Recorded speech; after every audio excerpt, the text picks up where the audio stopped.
आवाज़ है ना? ठीक है।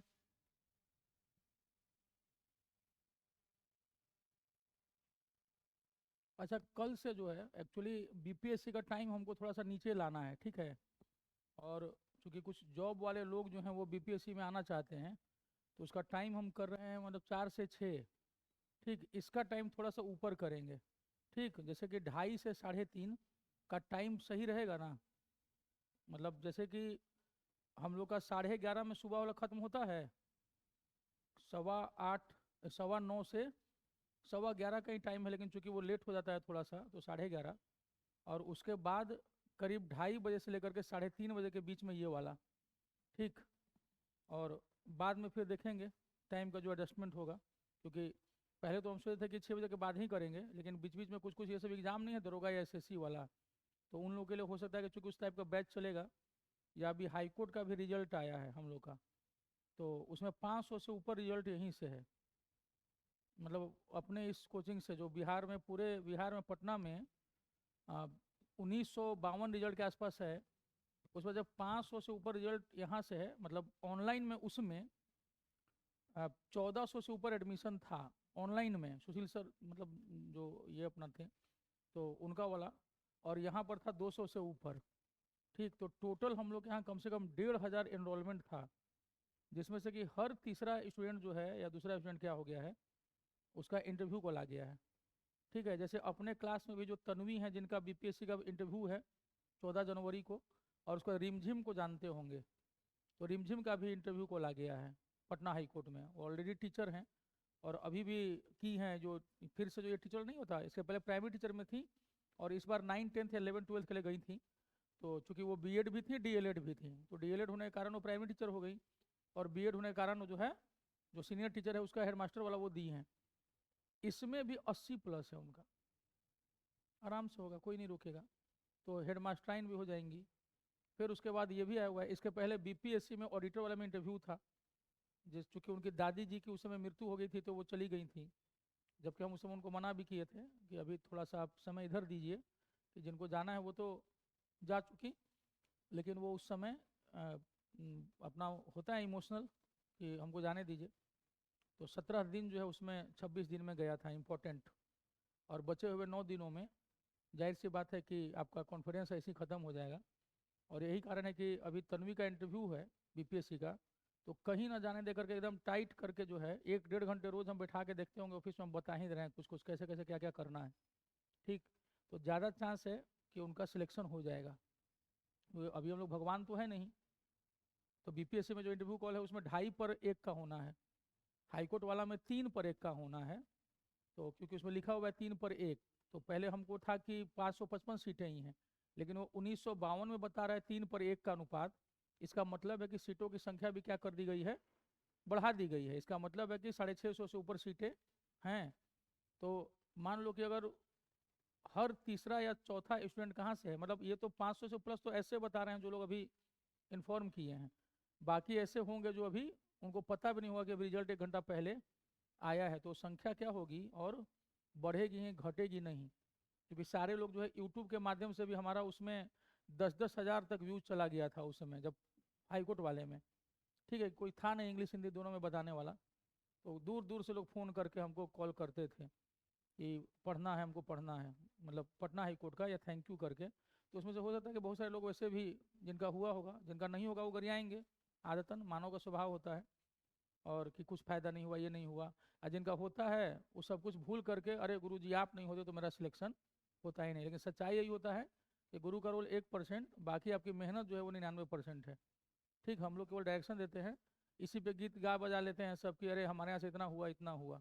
दुर्गा का पेपर भी हुआ है, तो हम ऑलरेडी बता चुके हैं कि 30 35 क्वेश्चन ऐसे थे। अब से मान लो कि वत्स महाजनपद की राजधानी पूछा, उद्यान वाला, तो कौशाम्बी, ठीक है, इलाहाबाद के पास। या फिर अनुच्छेद 16 हम लोग पढ़े कि अवसर की समानता नियोजन में। तो ये सब तो ऐसा है जो कोई भी पढ़ा देता है। अब हम गाय बजाएं कि नहीं, ये सिर्फ हमारे नोट से आया है अनुच्छेद 16, हमारे ही इंडस्ट्री से ये आया है, दरोगा इंडस्ट्री से। तो ये उसी तरह है कि सबके यहाँ से आता है। ठीक, आपको खाली गाना बजाना होता है कि लोग जाने कि हमारे यहाँ के अलावा बाकी जगह जो है अनुच्छेद 16 नहीं, उनसे 17 बताया जाता है। ठीक है, आज हम लोग चर्चा करेंगे किनकी, बौद्ध धर्म की। और कल से ये टाइमिंग 2:30 से 3:30 रहेगा। किसी को कोई दिक्कत नहीं ना है? ठीक है, तो 2:30 से 3:30 में आ जाइएगा। टेलीग्राम पर भी हम डाल देंगे, ताकि उससे क्या होगा ना कि हम अपना 4 से 6 चला जाएंगे, तो कम से कम 4-5 स्टूडेंट और जो जॉब वाले लोग जो बीपीएससी की तैयारी करना चाहते हैं उनके लिए वो टाइम क्या हो जाएगा, पकड़ा जाएगा। तो आप लोग भी अपना बीच का जो खाना खाने वाला सेशन होता है उसको करके, और फिर आपके पास भी शाम का पूरा टाइम क्या हो जाएगा, 3:30 के बाद बच जाएगा। हमको एक्चुअली कल ही बताना था और आज से शुरू करना था, लेकिन हम कल भूल गए सिकंदर के चक्कर में। आज गौतम बुद्ध का टाइम आया तो हम शांत हुए। तो तो उन्होंने कहा कि ध्यान मग्न होकर के जो है आपको सोचना चाहिए। तो कहा जाता है कि तेज गति से प्रगति करने के लिए सोचना धीमी गति से चाहिए, आप आराम से सोचते। तो गौतम बुद्ध जो थे राजमहल में थे। आप लोग अपना कैरियर बनाना चाहते हैं ना, तो राजा से अच्छा कैरियर भी किसी का होता होगा। मान लो कि अगर भूटान के राजा होते, थाईलैंड के राजा होते, जापान के राजा होते, तो उससे बढ़िया कैरियर कुछ है कि आप पैदाइशी राजा हो गए, राजा के बेटा राजा। तो गौतम बुद्ध राजा के बेटा थे, इनको कैरियर बनाने की कोई चिंता नहीं थी। महावीर स्वामी राजा के बेटा थे, ठीक है, और उसके बाद ये लोग अपना आगे निकले। ठीक, अगर केवल राजा के बेटा रह जाते तो गौतम बुद्ध को कोई जानता, महावीर स्वामी कोई जानता? तो सोचो कि ये लोग वो कैसे लोग थे कि जो आगे बढ़े। तो हम लोग कहते हैं ना कि अच्छे लोगों के साथ बुरा और बुरे लोगों के साथ अच्छा क्यों होता है। तो हम मेंस में भी बता रहे थे कि कुंती भगवान कृष्ण से कहती थी, पांडवों की माँ, कि हे भगवान, हमको हमेशा कष्ट देते रहना, ताकि हम तुम्हारा सुमिरन करते रहें, हम तुमको याद करते रहें। क्योंकि सुख आएगा ना तो लोग भगवान को भूल जाते हैं। इसलिए भगवान कई बार अपने भक्तों को कष्ट देते रहते हैं कि बेटा भूलना मत, हम हैं। तो आपको बताते रहते हैं। यही कारण था कि जो सिद्धार्थ थे, बचपन का नाम था सिद्धार्थ इनका, तो जब सिद्धार्थ बच्चे थे तो इनका शुरू से ही मन जो है ना गंभीर थे, ये शांत शांत पड़े रहते थे और दयालु टाइप के आदमी थे। जब इनका एक चचेरा भाई था देवव्रत, नहीं हम लोग अजातशत्रु को पढ़ा रहे थे कि उकसा दिया था कि अपने बाप को मार दो, तो वो दुष्ट टाइप का था। हम लोग के भी जीवन में देखना ना, दुष्ट टाइप के लोग मिलते हैं जो मानते नहीं है कि वो दुष्ट हैं। आप अपने घर में भी परिवार में देखते होंगे कि कोई कोई पुरुष या स्त्री जो है ना एकदम वो विख्यात रहते हैं लड़ाकू टाइप के, कह रहे बाप रे उससे मुंह मत लगाना, बहुत बदमाश है। तो नहीं हम लोग अपने रिश्तेदार में भी, जैसे कि हम ही लोग कोई रिलेटिव में कोई रहता है, चाचा चाची बुआ मौसी मामी, तो कहते नहीं नहीं उनसे नहीं, वो लंठ है बहुत, मतलब वो थोड़ा सा ही करोगे बस वो तमाशा कर देगा। या शादी ब्याह में देखिएगा या किसी मांगलिक कार्य में हम लोग किसी किसी विशेष रिश्तेदार को बुलाने से बचते हैं, लेकिन वो जबरन आएगा, कारण आते ही जो है माहौल गर्मा देगा एकदम पूरा। हाँ क्या है जी, ये सब करो, पानी वहाँ रखो, जाओ पहुँचाओ, तो अपने कुछ नहीं करेगा। तो इस तरह के लोग सेंटर ऑफ अट्रैक्शन होते हैं। कुछ लोग को देखिएगा कि वो आएंगे और एकदम शांत जो है चुपचाप, जो उनको काम करना होगा वो कर देंगे और ऐसे शांत रहेंगे। सिद्धार्थ वैसे ही थे। इनका चचेरा भाई देवव्रतवा बदमाश था बाई नेचर, और वो क्या करता था कि बचपन से ही जो है ना तीरंदाजी उंदाजी सीख रहा है। तो बताए थे ना कि हंसों का जोड़ा को मार दिया एक को, तो वो घायल होकर के वो नीचे गिरा। गौतम बुद्ध तुरंत उसको निकाले तीर और उसका घाव वाव जो है साफ सुफ किए, और उसके बाद महाराजा के पास, इनके पिता के पास मैटर गया, देवव्रत के चाचा और गौतम बुद्ध के मतलब सिद्धार्थ के पापा। तो भाई वो बोले हाँ बोलो, तो बोला कि हम इसको मारे हैं तो मेरा हुआ। सिद्धार्थ बोले कि हम इसको बचाए हैं तो मेरा हुआ। तो तय हुआ कि मारने वाला से ज़्यादा महान बचाने वाला होता है, इसलिए बचाने वाले सिद्धार्थ को मिलेगा। राजा ने अपना फैसला सुनाया, तो देवव्रत चिढ़ गया। सिद्धार्थ बचपन से ही उस टाइप के थे।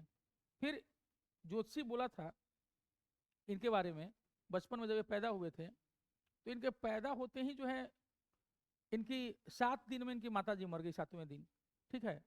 और फिर इनकी मौसी इनको पाली, जो इनके पिता की दूसरी बीवी भी थी। मतलब नहीं होता है कि एक बड़ी बहन डेथ कर गई तो आनन फानन में लोग जो है छोटकी बहन से शादी करा देते हैं, तो ऐसा ही हुआ होगा।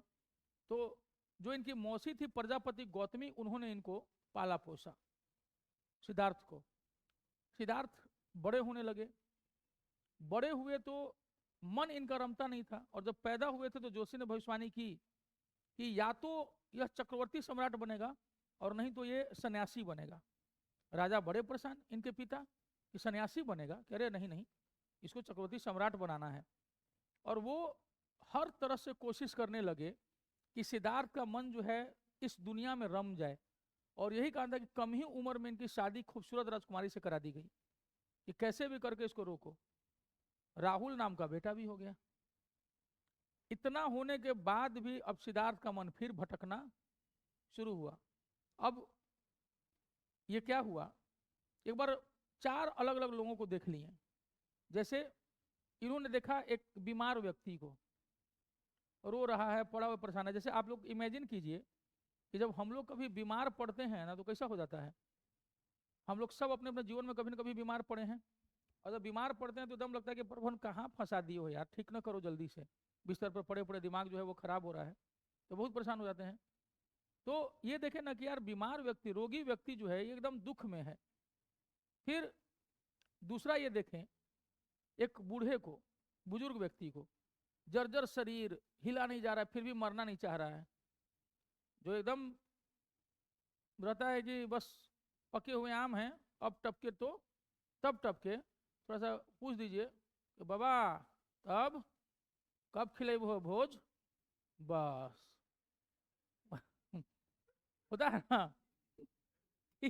उसके बाद बुढ़ऊ बाबा जो है आपका पूरा खानदान गिन देंगे, नवाज देंगे। तो समझ में आई गया कि कैसे नवाजते हैं, बताने की जरूरत नहीं है। मैंने तोर बप्पा के खाई वो कर ये सब करके, और तब जो है वो शांत हो रहे, बाबा बाबा शांत शांत, का है अपना बीपी बढ़ा रहे हैं, हो जाता है। तो बुजुर्ग व्यक्ति को देख करके भी वो दुखी हो गए। तो एक बीमार व्यक्ति को, रोगी को, दूसरा एक बुजुर्ग व्यक्ति को देखे तो दुखी हो गए। तीसरा देखे कि एक आदमी मर गया है, सब उससे घर वाले रो रहे हैं, चिल्ला रहे हैं, छाती पीट रहे हैं, सीना पीट रहे हैं अपना। गौतम बुद्ध फिर दुखी हो गए। चला शरीर रोगों की खान, बुढ़ापा, लोग कहते हैं ना आयुष्मान भवा, दीर्घायु हो, लग जाती है दीर्घायु हो। और जहां 75 पार होके 80-90 की तरफ गए, ठीक है, सबको बुढ़ाना है, ठीक, जितना ये कंचन काया है ना, चाहे आप कोई रहिए, ठीक है, आपको बुढ़ा होना ही है। धीरे धीरे शरीर पर झुर्रियां पड़नी शुरू हो जाएंगी, लाख आप जो है क्रीम मलाई लगाइए, ठीक है। और उसके बाद शुरू में तो कुछ दिन कहिएगा कि नहीं ये मेरे गाल पे गड्ढा पड़ रहा है लेकिन लोग समझ जाएंगे कि नहीं अंकल ये झुर्रियां हैं। तो धीरे धीरे जब बच्चा को, जब पहला बार कोई दूसरा बच्चा बोलता है ना अंकल, एकदम लगता है कि करंट मार दिया कोई। तो जब जीवन में पहली बार जब अंकल और आंटी सुनने को मिलता है, तो हे प्रभु, हे प्रेमानंदी जगन्नाथ आपने क्या सुनवा दिया तो और वो छोटा बच्चा जो है अपना उधर से उन्हें, अंकल थोड़ा साइड होइए ना, तब तक तो फिर भी चलता है। जब आपके उम्र वाला, अरे अंकल थोड़ा साइड हो जाते, हम अंकल है, तू का है चाचा कहीं के। तो दिक्कत तब हो जाती है कि जब हम उम्र वाले भी आपको भैया बोलने के बजाय चाचा बोल अंकल बोल देते हैं, तब समझ में आता है कि हे सिद्धार्थ बुला लो। चौथा जो मिले, देखे साधु फक्कर सन्यासी, धूल उड़ाते जहां चले। साधु को कोई चिंता ही नहीं थी, कौन गया कौन आया, भाई बाप सबसे मुक्त। यानी दुनिया में वो सबसे खुश किसको देखे, साधु सन्यासी को। वो समझ गए कि अब हमको क्या बनना है। तो ज्योतिषी की कही गई बतवा होने लगी सच, या तो चक्रवर्ती सम्राट या सन्यासी। और लाख उपाय करने के बाद भी सिद्धार्थ जो है वो चक्रवर्ती सम्राट नहीं बन सके, क्योंकि वह जीवन की सच्चाई देख लिए थे। जीवन की सच्चाई क्या है कि जो मूर्ख टाइप के लोग होते हैं, देखना खूब पैसा कमाते हैं, खूब पैसा कमाएंगे। और हम बिहार के जितने भी बाहुबली हैं ना, उनका नाम गिन लीजिएगा मन ही मन, कोई ऐसा नहीं है ना जो अपना बेटा न खोया हो। समझा? यानी जितनों का बेटा ये मारे हैं ईश्वर ने बीच बीच में, डोज देना शुरू किया, और अभी जीवन बाकी है, अभी झेलना बाकी है। मर नहीं रहे, मर गए तो तर जाएंगे रावण की तरह, अभी भोगना है, इसलिए टिके हुए हैं। ठीक, तो वो भोग भोगाते हैं ईश्वर। जितना को आप देख लीजिए, चाहे जो फलनवा सिंह हो, चिरनवा सिंह हो, इलनवा हो, दुल्हनवा हो, सबका बेटा कहीं ना कहीं लटका है, गया है किसी कारणवश।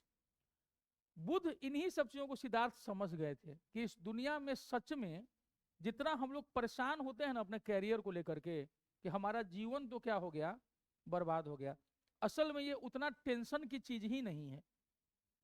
और हम लोग अपना कैरियर बनाने के लिए लड़ रहे हैं, नौकर बनने के लिए। जो व्यक्ति राजा बन सकता था वो उसको लात मार के और सन्यासी बनने चल पड़ा। निकल गए। उस दिन अमावस्या की रात थी, नहीं, या हाँ, अमावस्या की रात थी। और इनके पिता क्या किए थे, नाच गान का आयोजन करा दिए थे। स्त्रियां नाच रही थी, नर्तकियां, और ये अपना देख रहे थे। इनको ना उन स्त्रियों का शरीर देख करके ना एकदम घृणा हो गई कि अर्ध नग्न नग्न ऐसी पड़ी हुई हैं सब, और सब नशा में गिर गई हैं दोपहर रात रात होते तक। जितने दरबारी थे सब मदिरा पी पी करके गिरे पड़े थे, कोई इधर उधर चिल्ला रहा था अपना। नर्तकियां सब ढेर थी, अपना सब चुपचाप निकले, अपना घोड़ा को लिए, सारथी को लिए, कहें चलो, और कहें कि हमको अनुमा नदी जो है वो पार करा दो, नेपाल और बिहार के बीच में उधर। और पार करके अपना मुंडन किए, बाल को छिलके साफ किए, और उसके बाद अपने सारथी को कहे कि घोड़े को लेकर के वापस जाओ, तो अब हमको जाने दो। रोया चिल्लाया कि मालिक ऐसे क्यों कर रहे हैं। और उसके बाद बुद्ध जो हैं सिद्धार्थ आए वैशाली। वैशाली में इनको एक दार्शनिक मिले, अलार कलाम। अलार कलाम से रुद्रक के पुत्र थे, रुद्रक राम के पुत्र थे अलार कलाम। उनसे ये दर्शन का शिक्षा लिए, अलार कलाम के शिष्य बने। लेकिन गौतम सिद्धार्थ को संतुष्टि नहीं मिली कि ना, मेरे प्रश्नों का जवाब अलार कलाम दे नहीं पा रहे हैं। और उसके बाद वो गंगा नदी पार किए, वैशाली से किधर आए, मतलब वैशाली में उनको ज्ञान नहीं मिला। और यहाँ आए तो फिर गए नांदा जिला राजगीर। राजगीर में गए तो देखे कि वहाँ 5 पहाड़ियों से घिरे नगर में एक मैदान में जो है, मतलब पहाड़ी के पास 5 गो पंडित जी लोग जो है चटाई बिछा के अपना ध्यान मग्न है। तो देखे 5 को, आप बोले कि महाराज हमको भी ध्यान लगाना है।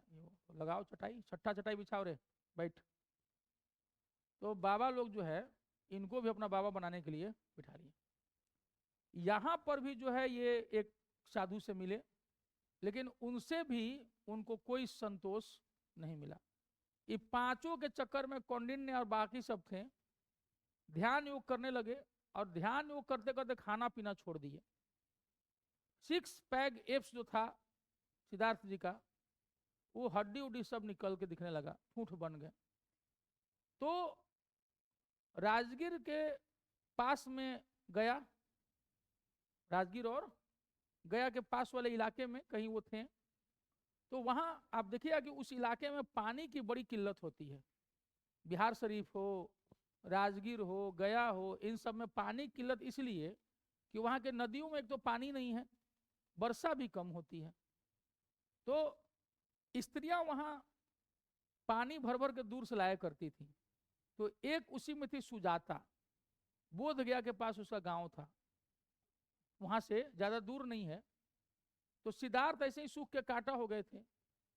तो सुजाता अन्य स्त्रियों के साथ आ रही थी और अपना गाना गाते हुए गुजर रही थी जोर जोर से, जिसका तात्पर्य था कि वीणा के तार को इतना मत कस दो कि वो टूट जाए, यानी इतना भी फास्टिंग मत करो, भूखे मत रहो कि तुम्हारा शरीर खत्म हो जाए, और वीणा के तार को इतना ढीला भी मत छोड़ो कि वो बजे ही नहीं, यानी मध्यम मार्ग। एकदम आप आलसी हैं, सोए हुए हैं, पड़े हुए हैं, तो आपका जीवन क्या हो जाएगा, खत्म, बर्बाद है। और आप एकदम अपने को कस दिए नियमों में, तो भी आपका जीवन क्या हो जाएगा, खत्म। तो हमेशा कहा जाता है मध्यम मार्ग। तो ये गाना सुन करके गौतम बुद्ध की तंद्रा टूटी, अरे ये तो बोल तो ठीक ही रही है। हुआ क्या कि सुजाता जो है वो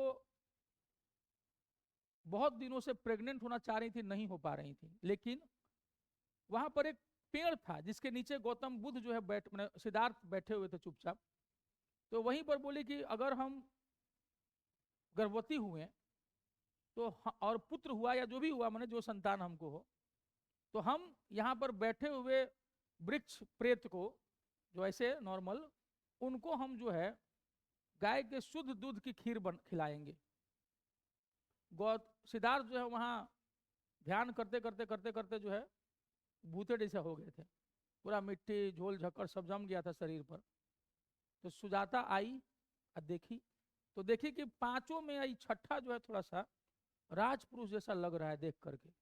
तो आई, कही कि लीजिए खीर खाइए, काहे के लिए सब अपना बर्बाद कर रहे हैं, कि इस सब से कुछ होने वाला है, ईश्वर मिलेंगे, ऐसे ही रह जाइएगा, मर जाइएगा, लीजिए खाइए, खीर खाइए। सिद्धार्थ ये देख करके जो पांचों पंडित जी लोग थे, अरे अकेले अकेले, ठीक है, और इनको गरियाना शुरू कर दिया कि धोखा दे दिया, तुमको भी हम लोग साथ क्या करना था, भूखा रहना था, ये सब नहीं खाना था। अब गुस्सा में सब भाग, यहाँ नहीं रहेंगे, चलो हम लोग चला जाए। अब फिर इधर से गया होते हुए, सिरघाटी होते हुए, औरंगाबाद ये सब होते हुए, डीलिंग मारते हुए, डेहरियों से ससराम होते हुए सब कहाँ चले गए, बनारस, काशी, उधर चले गए, जीटी रोड पकड़े पकड़े, मैंने मेन रास्ता। तो उस समय मतलब जीटी रोड तो बाद में बना, स्वर्ण पथ जो उत्तरा पथ जो चंद्रगुप्त मौर्य बनाए थे, कहने वाले कि रास्ता वही था, तभी ना रोड बना, आगे चल के बना होगा। तो वो गया होते हुए कहाँ चले गए, सारनाथ, बनारस, पांचों। बुद्ध यहीं रह गए, सुजाता का खीर खा लिया, जान में जान आई। तो वही उनको याद आया कि वीणा के तार को इतना मत टाइट करो, लो खाओ खीर, ठीक है, इतना ढीला भी मत छोड़ दो कि बजे ही नहीं, मैंने इतना भी रास विलास में मत रंग जाओ कि जीवन ही तुम्हारा बर्बाद हो जाए। तो उसके बाद माना जाता है कि गौतम बुद्ध जहाँ आज महाबोधि वृक्ष है, उसी जगह पर वही पीपल का पेड़ था, बैठे 35 दिन तक, और उसके बाद इनको जो है पूर्णिमा के दिन जो है ज्ञान की प्राप्ति हुई। ले देखे एनलाइटमेंट आया, कोई प्रकाश पुंज गिरा, जो भी उनके अनुसार, लेकिन हमको लगता है कि 35 दिन तक उस सुजाता की बात सोचते रहे होंगे। और यही कारण है कि जब वो उठे वहां से, तो उनके दिमाग में आ गया मध्यम मार्ग, जिसको अष्टांगिक मार्ग कहते हैं, 8 फोल्ड पाथ, ठीक है। उनको 4 महान सत्य उन्होंने समझाया दुनिया को। क्या कहा, इस दुनिया में दुख है कि नहीं है, है। उस दुख का कारण है कि नहीं है, कोई भी दुख बिना कारण का है, ठीक। और दुख है, दुख का कारण है, और जब कारण है तो उसका समाधान भी है, और समाधान क्या है, मध्यम मार्ग, अष्टांगिक 8 फोल्ड पाथ। यही चीज बताएं कि दुख है, दुख का कारण है, कारण क्या है कि तुम्हारी मृग तृष्णा। जैसे आपके मन में क्या है कि जीवन हमारा बहुत अच्छा हो जाए, खूब पैसा आ जाए, हमको बहुत बड़ा पद मिल जाए, ठीक है, जिसको हम पसंद करते हैं उसी से मेरी शादी हो जाए, ठीक, भले 2-4 साल के बाद 2-4 लाख डेली पड़े, लेकिन वो ठीक है, कम से कम फॉर द टाइमिंग हम जिसको चाहें उससे तो हो गया, मतलब। तो ये सब कुछ, अब बहुत सुंदर लड़की दिख गई, भगवान हो कुछ नहीं सकेगा, खाली देख ही पाए, या कोई बहुत हैंडसम सा बंदा दिख गया, काहे नहीं मिल गए, किस्मत में जेठालाल थे तो कहां से मिलेंगे, ठीक है। तो समझा गया, बोले दोनों के साथ है, ऐसा नहीं खाली लड़कों सब फ्रस्ट्रेटेड हैं, दोनों पक्ष फ्रस्ट्रेटेड हैं। और गौतम बुद्ध क्या कहते हैं, जैसे ही ज्ञान प्राप्त हुआ, सिद्धार्थ क्या बन गए, बुद्ध। गौतम इसलिए कि गौतमी ने पाला था, अब बुद्ध इसलिए कि अब उनको बुद्धत्व की प्राप्ति हो, ज्ञान एनलाइटमेंट हो गया, मिल गया, वो जान गए कि सत्य क्या है। और इसीलिए उतनी खूबसूरत पत्नी, बच्चा, इस सबको छोड़ करके चलेगा कि इस सब में कुछ नहीं रखा हुआ है। ठीक है, ये मृग तृष्णा ईश्वर तुमको केवल अपने से दूर करने के लिए कर रहे हैं, इसलिए बाबा बन जाओ, सन्यासी। ठीक है, गौतम बुद्ध, यही सब हम लोग को किसमें पढ़ना है, इस चैप्टर में पढ़ना है। तो ये हम आपको समझा दिए, एग्जाम में हो न हो मध्यम मार्ग अपनाए रखना है, वीणा के तार को इतना भी नहीं कस देना है कि वो टूट जाए, और इतना भी ढीला नहीं छोड़ देना है कि वो बजे ही नहीं। ठीक, और चलते जाना है। जब ये इतना बढ़िया कैरियर छोड़ के सन्यासी बन गए, तो मान लो कि अगर सिलेक्शन हो गया, जॉब लग गई, तो चलिए भैया बहुत अच्छा, और अगर नहीं लगी, गौतम बुद्ध समझा गया, तो परेशान नहीं होना है लाइफ में। और जो लगे कि हे भगवान इससे हो जाता, इससे हो जाती, तो ये सब मृग तृष्णा, वो भूल जाइए। हर कोई अमिताभ बच्चन का बेटा नहीं होता है। ठीक है, बौद्ध धर्म, ठीक है, ये बौद्ध धर्म के बगल में प्रियांक ऐसे लिखा हुआ, ऐसा लग रहा है कि हम भी एक बड़का प्रोपाउंडर है। तो हाँ, एक बार किसी ने कहा था कि सर हमको बोलिए, अगली बार जब अपना नोट्स बनाइएगा ना, तो अपना नाम मत लिखिएगा। हम काहे, देखो फिल्म का नाम था कुछ कुछ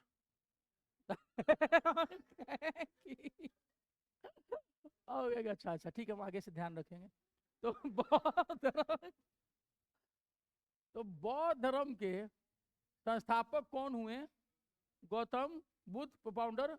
इन्हें एशिया का ज्योतिपुंज कहते हैं, लाइट ऑफ एशिया। क्यों कहते हैं एशिया का ज्योतिपुंज, इसलिए कि अशोक ने जब अपने दूतों को भेजा, तो आप देखिएगा कि कुछ इलाकों में तो इस्लाम का जब उदय हुआ तो उन्होंने बौद्धों को मारा, तो नाम ही पड़ा प्रतिमाओं को तोड़ने के लिए बुद्ध, बुद्ध के नाम पे ही बुद्ध पड़ गया, बुद्ध शिकन। तो जहां जहां उनका प्रभाव हुआ तलवार के बल पर, जैसे भी बौद्ध धर्म वहां वहां डिस्टर्ब हुआ, जैसे अफगानिस्तान में पूरा बामियान में बुद्ध की मूर्तियां ही क्या कर दी, तोड़ दी। लेकिन बर्मा में, Myanmar, Sri Lanka, Thailand, Vietnam, Laos, Japan, north Korea, south Korea, China, Mongolia, समझ रहा है, ये एशिया के जितने बड़े बड़े देश थे, इन सब में गौतम बुद्ध की शिक्षा फैल गई। इसीलिए उनको कहाँ का ज्योतिपुंज कहते हैं, प्रकाश पुंज, एशिया का। तो the light of Asia is Gautam Buddha.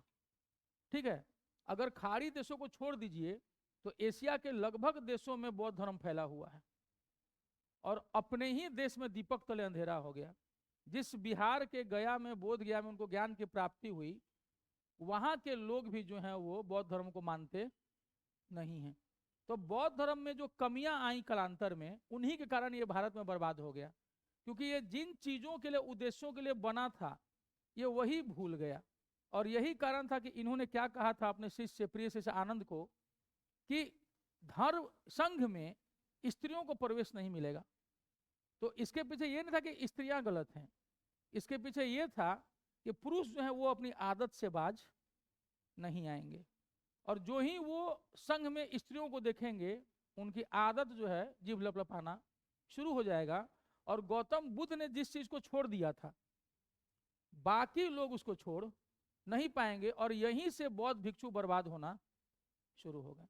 और अब वो स्त्रियों के फेर में आए, उसके बाद वो धन का जो है जमा करना, ठीक है। तो गौतम बुद्ध ने समझाया था कि इन सबको लात मार के आगे बढ़ो, लेकिन वो सब उल्टा क्या करने लगे, वही सब काम जिसके लिए उन्होंने एक समय ब्राह्मणवाद पर कड़ा प्रहार किया था, वो सारी बुराइयां जो हैं बौद्ध के धर्म में समा गई, जिसके कारण भारत में बौद्ध धर्म क्या हो गया, सिमट गया। आप देखिएगा कि इसमें अहिंसा पर बल दिया गया है, हथियार नहीं उठाना है। तो जब ये बौद्ध धर्म अशोक के धम्म के माध्यम से जापान पहुंचा, चाइना पहुंचा, हांगकांग पहुंचा, ठीक है, कोरिया पहुंचा, तो वहां जो बौद्ध भिक्षु गुफाओं में रहा करते थे, तो उन गुफाओं में अक्सर जंगली जानवर जो है आ जाया करते थे, जंगलों में। इनके जो मोनेस्ट्री होती थी बौद्ध धर्म, यही कारण है ना कि चूंकि ये हथियार तो उठा नहीं सकते थे, इसलिए इन्होंने मार्शल आर्ट्स को डेवलप किया।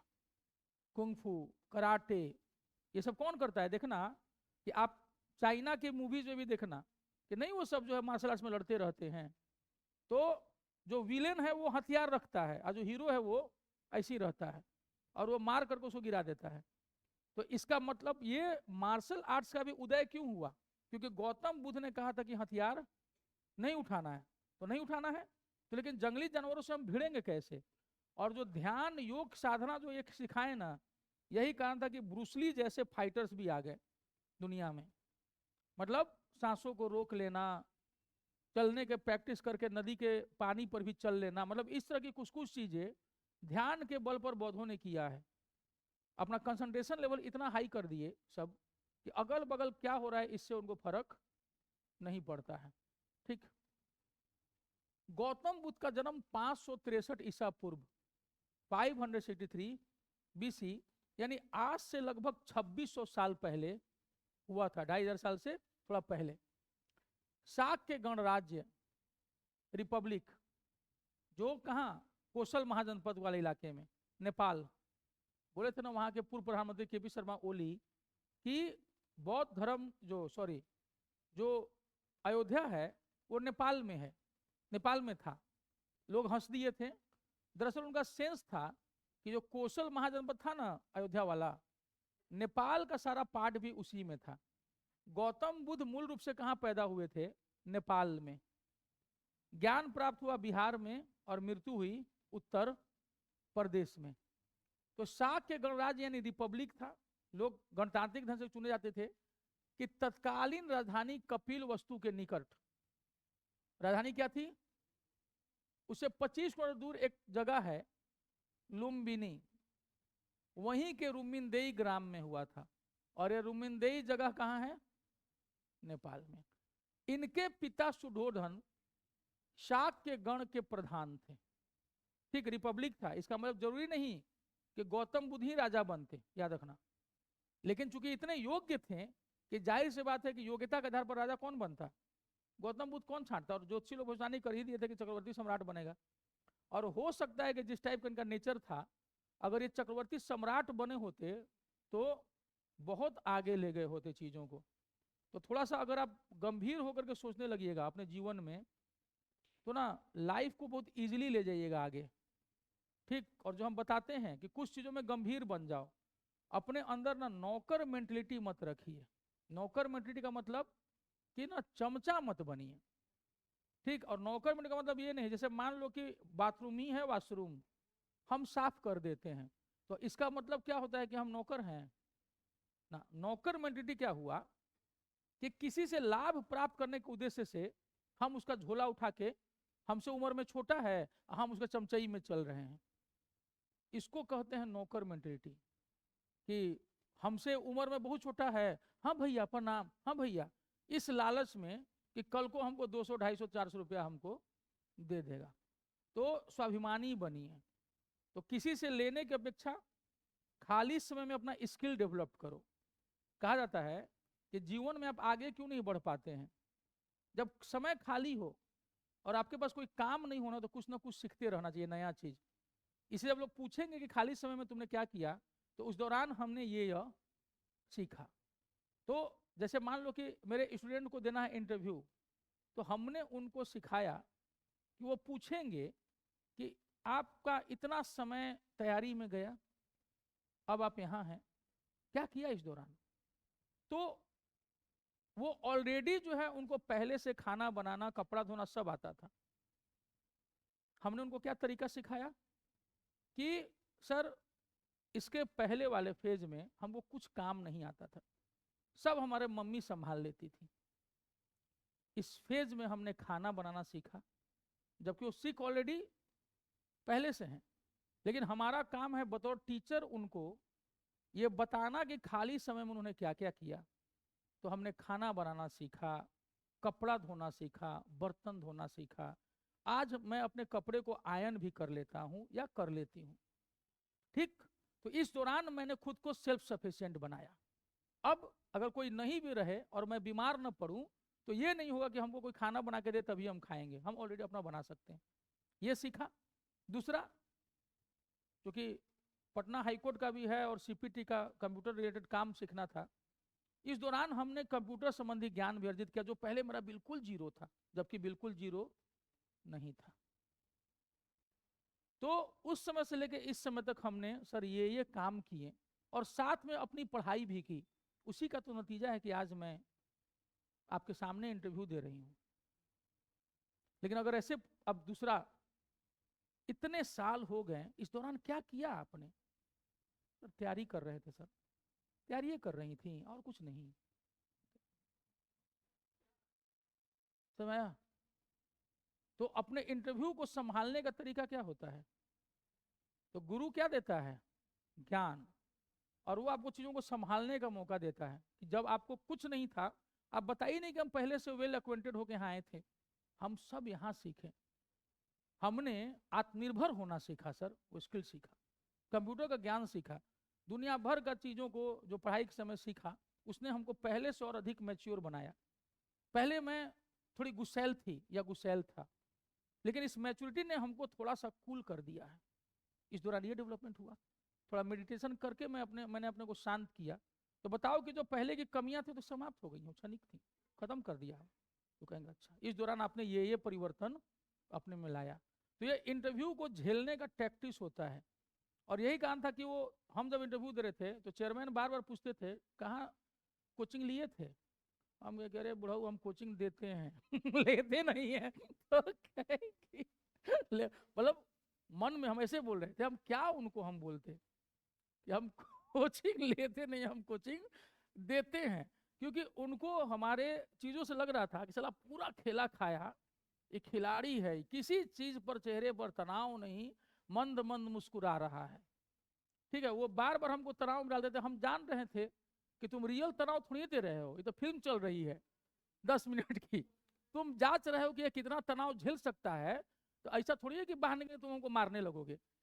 तो हम मुस्कुरा रहे थे और वो समझ रहा था कि तो शांत होकर के मुस्कुरा रहा है। तो उसको क्या हम बताएं कि सिद्धार्थ को मैं लेके आया हूं अपने अंदर, आप जो है बस केवल मुझे सुजाता की खीर खिला दीजिए प्रभु, उसके बाद मैं यहाँ से जाऊं। तो यह क्या मध्यम मार्ग। तो हर चीज में आपका ना, जो चीज निगेटिव हो उसको क्या कर लो अपने जीवन में पॉजिटिव बना लीजिए। और डिफेंस में मत जाइए। अगर आप पर गोला दगा तो आपका आई कांटेक्ट जो ऐसे नहीं हो जाना चाहिए, विनम्र भाव से, मतलब कि आप तो फंसा दिए हमको। अगर किसी आंसर क्वेश्चन में फंसा दिए जिसका कोई जवाब नहीं है, तो उसको भी मुस्कुरा करके टाल दीजिए। समझ गया?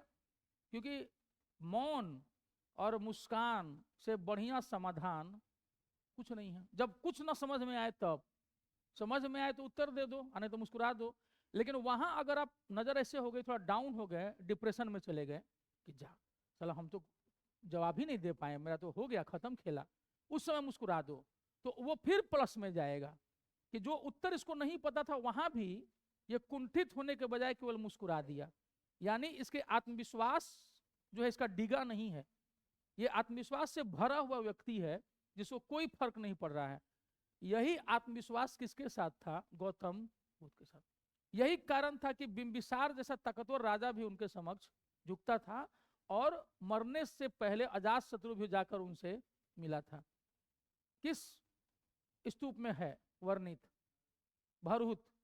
भरहुत स्तूप में क्या है कि अजात शत्रु ने गौतम बुद्ध की वंदना की थी।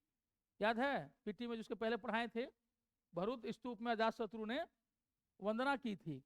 तो क्यों इतने लोग वंदना कर रहे थे? आज भी लोग गौतम बुद्ध की बात क्यों करते हैं? अशोक जैसा महान सम्राट भी इनका चेला बन गया। तो इतने लोगों में, करोड़ों लोगों में कुछ तो जरूर बात इनमें रही होगी कि पूरी दुनिया इनको सुनती है। ठीक है, गौतम बुद्ध, यही बुद्ध से बुद्ध की इतनी मूर्तियां बनी, यानी दुनिया में जिस इंसान की पहली मूर्तियां बनी, dead person was Gautam Buddha. और यही कारण है कि अरब जगत में प्रतिमा को क्या बोलते हैं? बुद्ध बोलते हैं ना, बुद्ध, ये किसकी बुद्ध है, यानी ये किसकी प्रतिमा है, मूर्ति है। और इसे वो शब्द निकाले बुद्ध शिखर, मूर्तियों को तोड़ने वाला, क्योंकि इस्लाम में मूर्ति पूजा क्या है? अवैध है। और यही कारण था कि इन्होंने बुद्ध की मूर्तियां पुरानी पुरानी सब तोड़ डाली। सिद्धार्थ के जन्म के 7 दिन बाद ही उनकी माँ महामाया देवी का क्या हो गया, देहांत हो गया था। इनकी माता कोलिय गणराज्य की कन्या थी। पिता जो थे और ये एस और के का विवाह हुआ था, ठीक है, कोलिय गणराज्य और शाक्य गणराज्य, याद रखिएगा। सिद्धार्थ की सौतेली माँ और मौसी भी कौन थी, महाप्रजापति, इनकी छोटी बहन महामाया देवी की ने उनको पाला। इनके जन्म का नाम सिद्धार्थ था। चूंकि इन्हें इनकी मौसी गौतमी ने, महाप्रजापति गौतमी ने पाला पोसा, इसलिए सिद्धार्थ को गौतम भी कहा जाता है, ठीक है। काल देवल और कौंडिन्य, बॉबी देवल नहीं, सन्नी देवल नहीं, काल देवल, ठीक है। काल देवल और कौंडिन्य ने भविष्यवाणी की, देखना ये दोनों की का अंत समझ में आ रहा है। भविष्यवाणी की, जब वाक्य टूटेगा तो क्या आएगा, छोटी मात्रा वाला की, और जब किसी कर्म को हम बता रहे होंगे तो की, वह, ठीक है, भविष्यवाणी की बड़ी मात्रा, और जब वाक्य टूटेगा तो की। हम लगभग टीचर्स को भी देखे हैं कि उनको यह अंतर बिल्कुल पता नहीं होता है, हर जगह वही बड़ी मात्रा की डाल देते हैं सब। जहां वाक्य टूटेगा वहां क्या होगा, छोटी मात्रा की। सिद्धार्थ या तो चक्रवर्ती सम्राट बनेगा या सन्यासी होगा।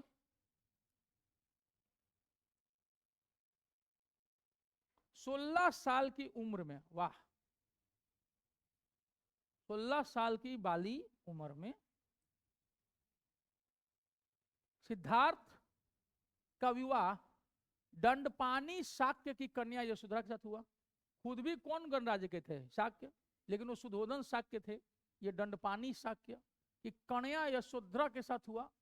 यशोधरा के अन्य नाम थे गोपा, बिंबा, भद्रकच्छा इत्यादि। याद रखिएगा, पूछता है, तीनों नंबर डाल के पूछ देगा कि बताओ इसमें कौन नाम नहीं था, चौथा नाम डाल देगा, कह देगा, इसीलिए याद रखना।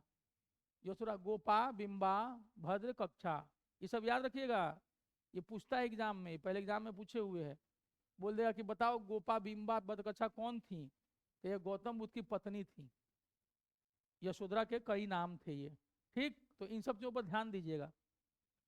तो उनके पिता सुधोधन थे और पत्नी यशोधरा थी। माँ जो थी महामाया देवी और मौसी गौतमी। 28वें वर्ष में, देखिए 16 साल में ब्याह हुआ था। अब 12 साल बाद सिद्धार्थ को यशोधरा से पुत्र राहुल की प्राप्ति हुई। रोकते रोकते अंत में पिताजी की खुशी के लिए, चलो ठीक है, हो गया। इनके चचेरे भाई का नाम क्या था, देवदत्त, जो सिद्धार्थ से चिढ़ता था, द्वेष रखता था। नंद और नंदा इनके सौतेले भाई बहन थे। नंद और नंदा इनके सौतेले भाई बहन थे, ठीक है। सिद्धार्थ जब कपिल वस्तु की सैर के लिए निकले तो उन्होंने 4 दृश्यों को देखा, सब बता चुके हैं हम, जिससे उनके मन में वैराग्य की भावना उत्पन्न हो गई, ठीक। वो समझ गए कि इस जीवन में जो है कुछ नहीं रखा है, व्यर्थ हम लोग परेशान होते हैं, ठीक है। सच्चाई यही है कि शरीर है, निकला, मामला गो वेंट गॉन। एक बूढ़ा व्यक्ति को देख के क्या लगता है कि अपना बुढ़ापा कभी नहीं आएगा। अगर नहीं आएगा तो ये तो और दुखद बात है। समझ गया, बुढ़ापा तो आएगा। और उसके वजह से हम कई लोगों को देखे हैं, हमारे क्लास की जो मेरी बैचमेट सब थी, लड़कियां सब, तो हम देखते हैं, हम लोग कि वो आंटी पिंकी कहाँ है, हमें पिंकी है, सॉरी। तो तो बस कुछ ही दिन है, कुछ ही दिन, जितना जो है कथक भरतनाट्यम कर लीजिए, स्लिम बन लीजिए, 0 साइज फिगर कर लीजिए, कुछ ही दिन, उसके बाद दिस विल कम। एक बूढ़ा व्यक्ति में लड़का लड़की दोनों है, ये मत सोचिए खाली पुरुष है, बूढ़ी भी है, ठीक है, बूढ़ा। एक बीमार व्यक्ति, रात भर देखो हमको नींद ठीक से नहीं आई तो हम बीमार ऐसा महसूस कर रहे हैं, अच्छा नहीं लग रहा है हमको, ठीक है। इसके बाद भी अभी हमको यूट्यूब पर वो डालना है हाईकोर्ट वाला, बहुत स्थिति दुखद है। फिर एक मृत व्यक्ति, जो व्यक्ति साथ चल रहा था कुछ ही देर में मृत हो गया, ठीक है। मन में किसकी हो गया? ये देखो प्रसन्न सन्यासी, ठीक है, जय बम भोले, मतलब कोई फर्क नहीं, चाह मिटी चिंता मिटी, होते हैं लेकिन मस्त रहते हैं, उनको इस बात का टेंशन नहीं होता है कि हम मरेंगे, वो पहले ही मर चुके होते हैं, इसके बाद होते हैं, ठीक है। राहुल गांधी को देखी हैं? आपको क्या लगता है कि मैं राहुल हूं?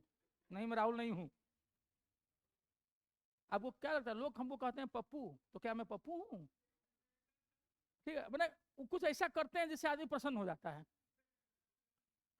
तो लगता है कि ठीक है बाबा कुछ और नहीं रही है, राजनीति में बने जरूर रहिए, क्योंकि अगर आप चले गए राजनीति छोड़ के फिर मजा नहीं आएगा, पूरा मजा का गारंटी जो है वही लिए रहते हैं। 2024 है, खूब मीम देखने को मिलेगा बाबा का, भाजपा वाले पूरा बने रहते हैं, खाली उनका ये वो निकाल लेंगे एक्शन वाला, इधर उधर करते रहेंगे वो ऐसे ऐसे कुछ भी और बना देंगे, और वो साउंड चेंज कर देंगे, और गांव के गांव जब वो जाएगा, भाई बताई हैं, ये बताई हो, एक अक्ल हो, ये कहो कि एक दिन से डाल आलू तो दूसरे से निकलते हो सोना, आप अब कितना भी बोलिए, अरे बाबा वो आधा है, पूरा सुनिए, पूरा सुनिए, ऊपर आके क्या सुनते हो रे, तो ठीक है। देखिए वो मोदी जी के देख चेहरा पे कितना लाइट मारो, देख अब अभी सुनने दो, हा क्या अच्छा बोलते हैं जो है मित्रों तो आ गया, तो प्रसन्न सन्यासी, कैसे अभी मन प्रसन्न हो गया, ठीक है। तो जब टेंशन मुक्त हो जाइएगा आप, तो मन क्या हो जाएगा? प्रसन्न। नहीं तो देखो बीमार व्यक्ति, एक मृत व्यक्ति तो खैर कहना ही नहीं है, और दूसरा एक बूढ़ा व्यक्ति जो अपने धीरे धीरे मृत्यु का इंतजार कर, तो ये बुढ़ऊ में आई प्रसन्न सन्यासी में क्या अंतर है? बाबा को ए बेटा इन्हें सुनना, तो हाँ हाँ पापा बोलिए ना, बेटवा के मन शादी करना दे रहे, तो ओकर हमर रहते हम अपन देख लेबो ओकर बेटा के मुंह, तो है क्या, तो अरे भाई अभी बाबा पापा छोटा है, अभी थोड़ा सा उसको बड़ा होने दीजिए तब ना, है बड़ा होने दीजिए, अब कितना बड़ा हो तो रे, ये उम्र में तो तू दूगो बच्चा के बाप हो गए हाल तो बाबा को क्या रहता है ना कि जल्दी जल्दी और हम देख लें, इसको नौकरी लग जाए, इसको हम कुछ और पैसा दे दें, यानी वो बूढ़ा व्यक्ति मोह माया में फंसाता है। ये सन्यासी की उम्र नहीं बताई गई है, ये छोटा उम्र का भी हो सकता है, अधेड़ भी हो सकता है, ये बूढ़ा भी हो सकता है, लेकिन इसके साथ क्या यूज किया गया है, उसको कोई टेंशन नहीं है, ना कैरियर की चिंता है, ना उसको मरने की चिंता है, वो टेंशन मुक्त होके ये हो रहा है। कुछ खाने के लिए मिल गया तो भी खुश, नहीं मिला तो भी जाने दो, नहीं मिला आज नहीं था कोई बात नहीं, पानी पी के सो जाएंगे, तो वो प्रसन्न रहता है, उसको लोड नहीं है किसी चीज का। सांसारिक समस्याओं से दुखी हो गए। सिद्धार्थ 29 साल के, 28 में बेटा हुआ, अभी साल भर का बेटा, अमावस्या की काली रात को राजमहल छोड़ दिया। हम लोग राजमहल में जाने के लिए परेशान रहते हैं, इन्होंने राजमहल छोड़ दिया, और अमावस्या की काली रात को, ताकि कोई चांदनी रात होती तो पकड़ लेता, अमावस्या की काली रात को धीरे धीरे ठिठक ठिठक के निकल गए कि चल बेटा निकला जाए। सिद्धार्थ ने अपने घोड़े कंथक, जो थकता नहीं था, कंथक, और सारथी छंदक उर्फ चन्ना को लेकर गृह त्याग किया। इसे बौद्ध धर्म में महाभिनिष्क्रमण कहा जाता है, ठीक है। This incident of living is palace is known as महाभिनिष्क्रमण,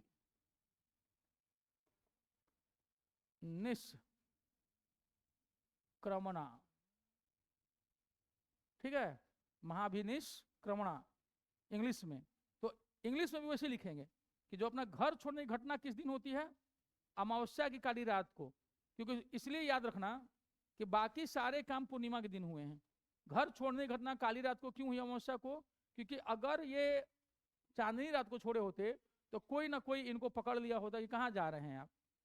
अब घोड़ा को क्या पता, कंथक को, कि जा रहे हैं बाबा, और सारथी की क्या औकात थी कि वो रोक देता राजकुमार को। इसी घटना को क्या कहते हैं, महाभिनिष्क्रमण। एग्जाम में पूछता है कि गौतम बुद्ध द्वारा अपने घर त्यागने को, राजमहल त्यागने की घटना को बौद्ध धर्म में किस नाम से जानते हैं? महाभिनिष्क्रमण। मोह माया त्यागने के कारण सिद्धार्थ को अरहत भी कहा गया, याद रखना, एग्जाम में पूछता है। मोह माया त्यागने के कारण सिद्धार्थ को क्या कहा गया? अरहत कहा गया। सिद्धार्थ ने नेपाल में अनुमा नदी को अपने घोड़े पर पार करके अनुमा नदी को उतार दिए होंगे, घोड़ा तैर के पार करा दिया होगा। उसके तट पर सिर मुंडवाकर भिक्षुकों के वस्त्र धारण किए। यहीं पर उन्होंने अपने घोड़े और सारथी को वापस, किस नदी को पार कर? अनुमा नदी, नेपाल की अनुमा नदी को पार कर।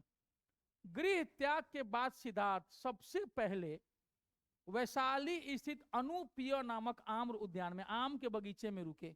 अनुपिय, ठीक है, आम का बगीचा था अनुपिय। सबसे पहले यहीं रुके, घर छोड़ने के बाद आराम यहीं किए सबसे पहले। ज्ञान की खोज में सिद्धार्थ सबसे पहले वैशाली पहुंचे, ठीक है। यहां वह सांख्य दर्शन, सांख्य फिलोसफी, जो कपिल नहीं थे, कपिल उसके प्रतिपादक थे, उसको वो मानने वाले आचार्य थे, अलार कलाम के आश्रम में गए। यानी सांख्य दर्शन के प्रणेता कौन थे? कपिल। अंग्रेजी में कपिला लिख देते हैं, कपिला, ठीक है। सांख्य दर्शन के प्रणेता थे, बताया था ना, छठ दर्शन, 6 फिलोसफीज। उसमें एक थे अक्षपद गौतम न्याय के, कणाद ऋषि वैशेषिक दर्शन, वैशेषिक फिलोसफी, ये बताए थे। तो ये सारी चीजें याद रखना। तो सांख्य दर्शन के आचार्य अलार कलाम के समय, अलार कलाम ने से सिद्धार्थ ने तप की क्रिया सीखी, कैसे तपस्या करनी है वो बताएं सांख्य दर्शन वाले, कि तपस्या करो ईश्वर मिल जाएंगे, मोक्ष मिल जाएगा तुमको, चिंता मत करो। और उपनिषदों की ब्रह्म विद्या की शिक्षा प्राप्त की। उपनिषदों ने क्या कहा था कि यज्ञ कर्म कांडों से आप भवसागर पार नहीं कर सकते हो, टूटी हुई नौका के समान है। ब्रह्म ज्ञान प्राप्त करो, मतलब ब्रह्म का ज्ञान, दर्शन लो। वो सब किए, आरण्यक वाले तप भी किए और उपनिषदों वाला ब्रह्म ज्ञान भी प्राप्त किया। किससे प्राप्त किया? अलार कलाम से। इसीलिए अलार कलाम उनके पहले गुरु हुए, ठीक है, वैशाली वाले। आचार्य अलार कलाम सिद्धार्थ के प्रथम गुरु थे। इनसे उन्होंने 2 चीजें सीखी, उपनिषद, अरण्यक वाला तप की क्रिया, आम के बगीचा अनुपीय में रुके थे पहली बार, उसके बाद उपनिषदों का ब्रह्म ज्ञान। इतने के बाद भी इनको जो है संतुष्टि नहीं मिले, करना इससे ईश्वर नहीं मिलेंगे। कर्मकांड के तो पहले से विरोधी थे, और क्या हुआ कि तप क्रिया और उपनिषदों से भी प्राप्त ब्रह्म ज्ञान से इनका मन करना डाउटफुल है। इसके बाद सिद्धार्थ वैशाली से गंगा नदी पार करके राजगीर पहुंचे। यहां मिले आचार्य रुद्रक रामपुत्र, यानी राम का बेटा रुद्रक, र से राजगीर, र से रुद्रक रामपुत्र, ठीक है। और वैशाली में अलार कलाम। तो वैशाली वाले में ल है, अलार कलाम में दोनों में ल है। राजगीर वाला में रुद्रक रामपुत्र है। तो र से राजगीर, र से रुद्रक रामपुत्र। वैशाली वाले में ल है और अलार कलाम के दोनों में ही क्या है? ला है। याद रहेगा कि अलार कलाम में ल है ना, तो वैशाली में भी क्या है? ल है। रुद्रक रामपुत्र में र है, इसमें राजगीर है, र, याद रखने के लिए। यहां पर उन्होंने क्या सीखा? योग का ज्ञान, पतंजलि वाला योग सब सीख रहे हैं। ऐसा नहीं कि ट्राई नहीं मारे हैं, लेकिन लास्ट में बुद्धि खोल दी सुजाता की खीर ने कि सबसे बढ़िया मध्यम मार्ग। राजगीर से सिद्धार्थ गया के उरुवेला पहुंचे, जिसको आप बोध गया के नाम से जानते हैं। गया के उरुवेला भटकते हुए पहुंच गए होंगे, देखो पहाड़ के किनारे किनारे रास्ता बना हुआ है। यहां सिद्धार्थ को 5 गो पंडित जी लोग मिले, कौंडिन्य, वप्पा, भादिया, महानामा और अशागी। नहीं याद करना है नाम, 5 का खाली नाम देख लिया। याद नहीं करना है। ठीक है, कौंडिन्य एगो तो भी थे, सनी देओल और कौंडिन्य जो सॉरी काल देओल और कौंडिन्य जो भविष्यवाणी किए थे, उस इतना से याद रहेगा कि कोई देवल तो था, है ना। बाकी कौंडिन्य बप्पा, बप्पा रहता तो ज्यादा अच्छा रहता याद करने में, कि कौंडिन्य के अलावा एगो बप्पा हलखिन। सबसे बढ़िया कि हम भोजपुरिया आदमी होके कितना टनाटन बोलते हैं तुम्हारा, बोलते ना, भा दिया, मार दिया, महानामा और अशागी। ठीक है, अशागी नाम के 5 ब्राह्मण साधक मिले। इनके साथ सिद्धार्थ भी निरंजना नदी झारखंड साइड से आती है, और मोहना नदी के संगम पर जो नदी बोलते फल्गु नदी, निरंजना और मोहना नदी के संगम पर 6 वर्षों तक कठोर साधना करते करते सूख कर कांटा हो गए, सूख के कांटा हुए। अब आप लोग निजामुद्दीन, क्या नाम था उसका, गैंग्स ऑफ वासेपुर, नवाजुद्दीन सिद्दीकी, कितना याद रहता है। तो नवाजुद्दीन सिद्दीकी गैंग्स ऑफ वासेपुर में गाना सुने हैं क्या, तार जैसे हैं, वाह, ठीक है, यही तो हम जानना चाहते थे, बाकी लोग जान गए से चुप थे। तो याद क्या रखना है कि उनको ज्ञान की प्राप्ति किन नदियों के संगम पर हुई, निरंजना और मोहना। एग्जाम में आता है, टिक मार दीजिएगा, एग्जाम में आता है निरंजना और मोहना, जहां जहां आएगा वहां बता देंगे।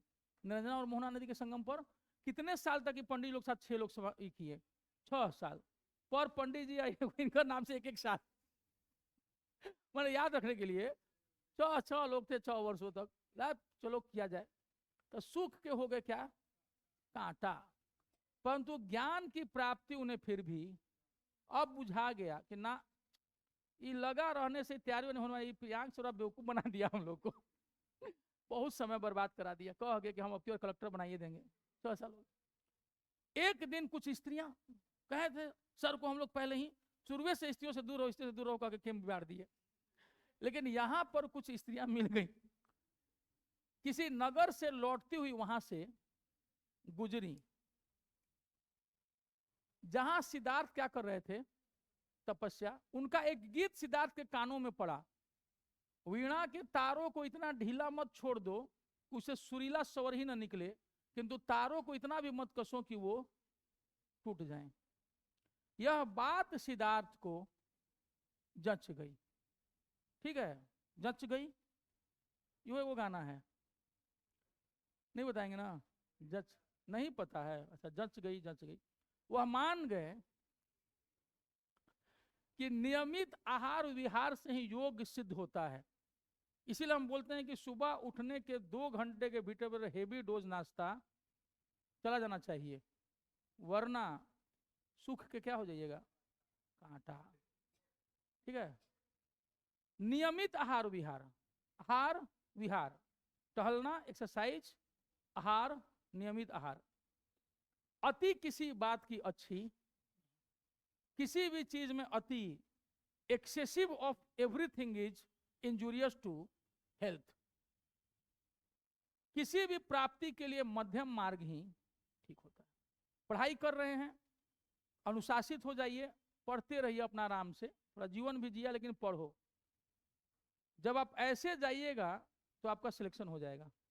अति कीजिएगा कि नहीं हम पढ़वे नहीं करेंगे, हम तो खाली व्हाट्सएप में या वीडियो कॉल, इंस्टाग्राम, फेसबुक और व्हाट्सएप में लगे रहेंगे, तो उसको क्या कहते हैं, अति। पता चला कि रात में नींद आ रही है 12 बजे, वीडियो कॉल करो ना, देखो तो कैसा लग रहा है, बकलोल कहीं मानो, बहुत अच्छा लग रहा है, ठीक है। और उसके बाद 1:30 बजे तक अब नींद जो है गायब। और सुनो ना, अब हमको नींद आ रही है, तुम भी सो जाना। नींद तोड़ के अपने 4, 5, 6, चलिए अब तैयार हो जाइए, ठीक है। तो आ गया कि किसी भी प्राप्ति के लिए मध्यम मार्ग ही क्या होता है, ठीक होता है। यही कारण था कि सिद्धार्थ ने क्या कर दिया, कठोर साधना। पास के गांव की एक स्त्री सुजाता के हाथों से खीर ग्रहण किया, जो पुत्र होने की खुशी में वृक्ष देवता पीपल को खीर अर्पित करने आई थी।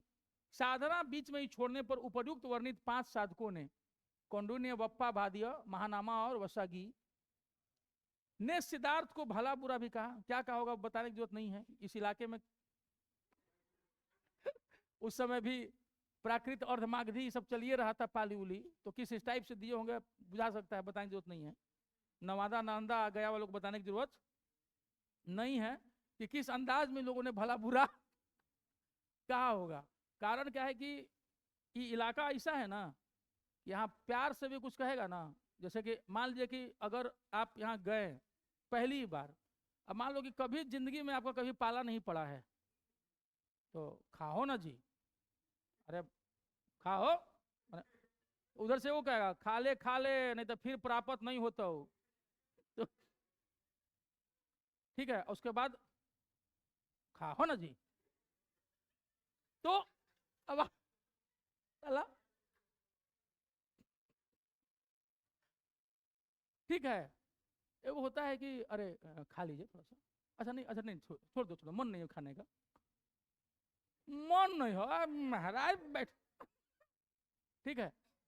तो समझ में आ रहा है ना, ये हमको बहुत अच्छे समझ में आ रहा है भला पूरा, ठीक। 10 साल तक भटकने के बाद ही कितने साल के हो गए थे, 35, एज एक्सपायर कर गया कि आयु में अंततः उर्वेला में ही, यानी कि बोध गया में ही निरंजना नदी, जिसको लीलाजन अथवा फल्गु नदी, लीलाजन अथवा तो निरंजना को लीलाजन भी कहते हैं, फल्गु। और याद रखना निरंजना और मोहना नदी के संगम पर प्राप्त हुआ था फल्गु से के किनारे पीपल के पेड़, बोधि वृक्ष जिसको नाम दिया गया आगे चल के। कौन सा पेड़ था, पीपल का। महावीर वाला साल वृक्ष था, इनका पीपल का पेड़ था। के नीचे ध्यान लगाकर सिद्धार्थ बैठ गए। 7 दिन और 7 रात्रि व्यतीत होने के बाद 8वें दिन, कहीं कहीं 49वें दिन वर्णित है, कहीं कहीं क्या लिख दिया है, किसी किसी बुक में मानता है 49वां दिन, लेकिन कुछ लोग कहते हैं कि नहीं 8वें ही दिन, वैशाख पूर्णिमा को सिद्धार्थ को ज्ञान की प्राप्ति हुई। किस पूर्णिमा को, ज्ञान प्राप्ति की इस घटना को क्या कहा जाता है, संबोधि। ठीक है, आज के लिए इतना ही। कल आपका ये वाला टाइम 2:30 बजे रहेगा, ठीक है, 2:30 बजे आ जाएगा, 2:30 से 3:30, ठीक, 2:30 से 3:30, सुबह 9:15 से 11:30 सर कल रहेंगे फिजिक्स वाले सर। और उसके बाद ये कोशिश करेंगे कि अगले महीने जनवरी की शुरुआत से केमिस्ट्री शुरू होगा फिजिक्स के साथ अल्टरनेट, और हम क्या करेंगे एक पॉलिटिव वाले में हो सकेगा तो इकोनॉमिक्स या ज्योग्राफी अल्टरनेट में डालेंगे। इकोनॉमिक्स पढ़े थे आप लोग, ठीक है, ठीक है, इकोनॉमिक्स देख लेते हैं। और उसके बाद इधर चूंकि ये तो लंबा चलेगा, एंसेंट वाला, एंसेंट है, मेडिवल है, मॉडर्न है, फिर भी हम अपने हिसाब से खींच रहे हैं अब, तो इन चीजों को करेंगे, हो जाएगा, आराम से तैयारी करते रहिए, कोई दिक्कत नहीं है। समझ में आ रहा है ना, गौतम बुद्ध आ रहे हैं दिमाग में